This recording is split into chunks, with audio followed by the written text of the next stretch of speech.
O Homem-Aranha é um personagem totalmente fictício. Ele criou em casa uma fórmula química de uma teia sintética. Também criou todo um dispositivo mecânico para poder lançar essa teia pelos braços. Agora imagina isso sendo retratado em live action, só que com um conceito realista. Tipo o que um adolescente teria para fazer uma invenção dessas que se coloca no braço. Claramente, como a coisa que se usa no braço, a primeira coisa que vem à cabeça é um relógio. Agora o que poderia servir de referência para ele criar uma fórmula química de um fluido de teia? Bom, é só ele se inscrever aqui no canal e assistir os vídeos onde eu ensino para aprender a fazer, né? Mas, na vida real, onde é que alguém se inspiraria nas propriedades de uma certa teia de aranha super forte para criar sua própria com elementos químicos sintéticos? Essa resposta aí está nos experimentos dos cientistas, que tentam recriar a fibra das aranhas proporcionalmente ao peso humano, para se poder criar a fibra mais forte do mundo com esse material. Daí você pega todo esse conceito e resume com a adaptação dos lançadores de teias do Homem-Aranha do Andrew Garfield. Foi exatamente assim que o primeiro modelo dele foi criado. Desde usar um relógio como base para disparar, até se inspirar nas características da teia dos cientistas, que no caso era da Oscorp, para assim fazer a dele. Já no segundo filme, o lançador é completamente diferente.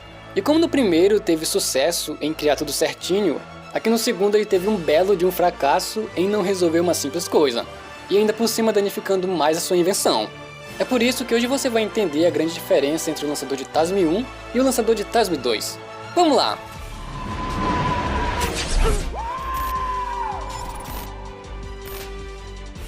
E aí pessoal, aqui é o WebShooter, e por incrível que pareça, o Homem-Aranha do Andrew Garfield, para ele poder ser realista, ele teve que ser adaptado com as referências dos quadrinhos para poder fazer sentido na vida real. Só que não eram os quadrinhos clássicos, mas os quadrinhos da versão Ultimate, porque o universo Ultimate foi criado para ser um mundo mais realista do que o universo oficial, o meio-meia. Então as cenas que você vê o Peter criando um lançador de teias foi tudo tirado dos quadrinhos. Agora com a fórmula do fluido de teia, vem uma pulga atrás da orelha. Tem várias teorias que dizem que ele pegou os cartuchos da Oscorp, como vimos no filme, para só se inspirar e replicar em casa a mesma teia. Só que essa teoria perde o sentido quando lembramos que não é assim que funciona a criação dessas teias da Oscorp. Primeiro que elas não são feitas com elementos químicos sintéticos, elas não são teias artificiais, mas sim teias biológicas. Então para o Peter também criar em casa, ele precisaria de pelo menos uma aranha modificada pela Oscorp e de todo um aparato para poder fazer a extração dessas teias, assim como ele viu na Oscorp. Ele até entrou e forçou toda aquela máquina que fez cair as aranhas em cima dele, e vendo isso ele precisaria de uma máquina dessas para poder tirar a teia delas, coisa que ele não tem. Mas o que o filme mostra pra gente sobre como o Peter fez o fluido de teia? Bom, e se eu te falar que o filme mostra o Peter criando tudo do zero? Ele não tem essa de usar as mesmas teias da Oscorp e nem de reproduzir elas em casa, mas sim criar elas do jeito dele. E eu não tô falando da criação do mecanismo de disparar que é o lançador como mostra no filme, porque muita gente confunde o fluido de teia com o lançador de teia. O lançador é a invenção com todo o mecanismo que faz disparar. Já o fluido é a química no estado líquido, que quando o mecanismo faz disparar, ela entra em contato com o ar, solidificando assim na teia que você vê. Tudo começa quando o Peter entra no laboratório, onde a Oscorp estava extraindo as teias para colocar nos cartuchos, e ali ele viu tudo desde a extração até a pressurização, dentro de cápsulas minúsculas. Logicamente, como ele viu que são teias criadas pelas próprias aranhas modificadas justamente para ter uma teia super resistente, ele não poderia fazer desse mesmo jeito, mas, olhando as características e propriedades dela, ele quis fazer o mesmo com uma teia química, uma teia sintética. Então o Peter foi procurar um vídeo sobre as propriedades da teia criada pela Oscorp. Daí vendo isso, ele se inspirou para fazer a dele com essas mesmas propriedades que ele viu. Como uma alta resistência, numa só cápsula pode conter centenas de metros da teia, e ao mesmo tempo que ela é forte e super leve. Foi pegando essas características que ele cria o fluido de teia químico, que não tem nada a ver com a teia da Oscorp, que foi criada por aranhas geneticamente modificadas. Daí, porque o filme dá a entender mostrando que ele pegou as cápsulas da Oscorp para usar nos lançadores.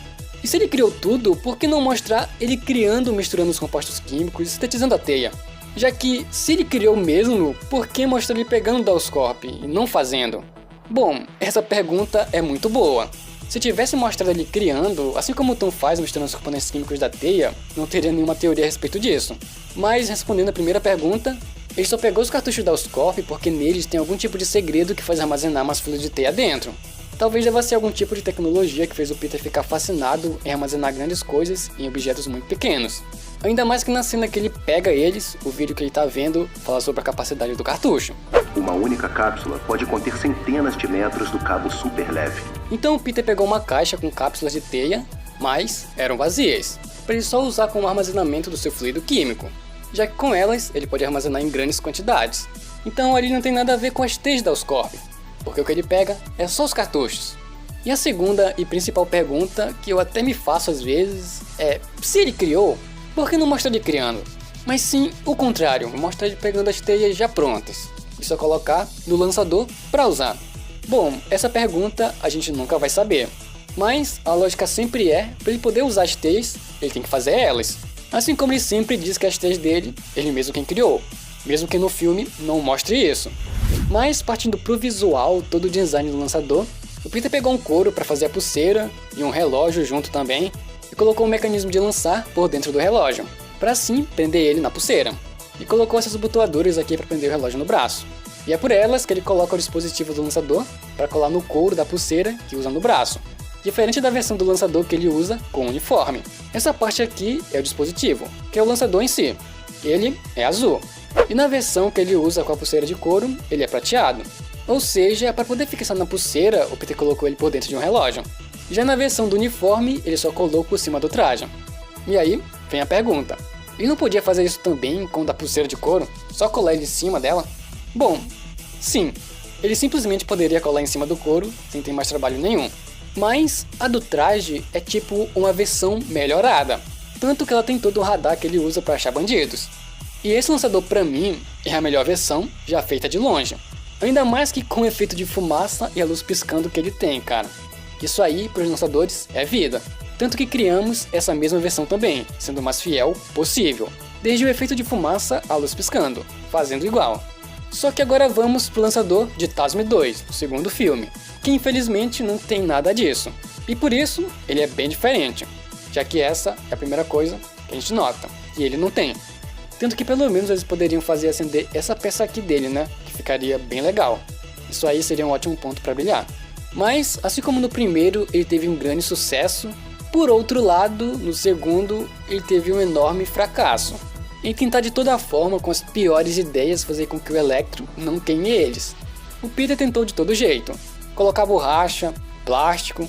Eu tentei de tudo, borracha, plástico... Você tentou magnetizá-los? Eu não tentei magnetizá-los. E se esqueceu que esses materiais, sim, eles conduzem eletricidade, mas eles só são isolantes numa certa tensão elétrica. Se a intensidade de energia for muito alta, literalmente tudo vai poder conduzir eletricidade, ainda mais se tratando do Electro, né? Daí a Gwen resolve isso em um segundo, só porque ela não se esqueceu o quão poderoso o Electro é. E o Peter, que quase foi frito por ele, não lembrou do óbvio na hora de modificar as teias para lutar contra ele. A coisa principal para combater a corrente elétrica é o magnetismo, porque o campo magnético é uma região do espaço capaz de exercer forças sobre cargas elétricas em movimento, no caso, os poderes do Electro, e também em materiais dotados de propriedades magnéticas, no caso, os lançadores de teia. Então isso seria o conceito básico que o Peter não conseguiu pensar. Ele criou em casa teias capazes de suportar pesos extremos e um dispositivo para lançá-las pelos braços, e não consegue lembrar da potência elétrica do vilão, mesmo sendo quase morto por ele. Se você quiser lançar as teias do Andrew Garfield, aqui fizemos tanto o primeiro quanto o segundo lançador de teia dele. Dá uma conferida aí se quiser fazer e se sentir o espetacular Homem-Aranha.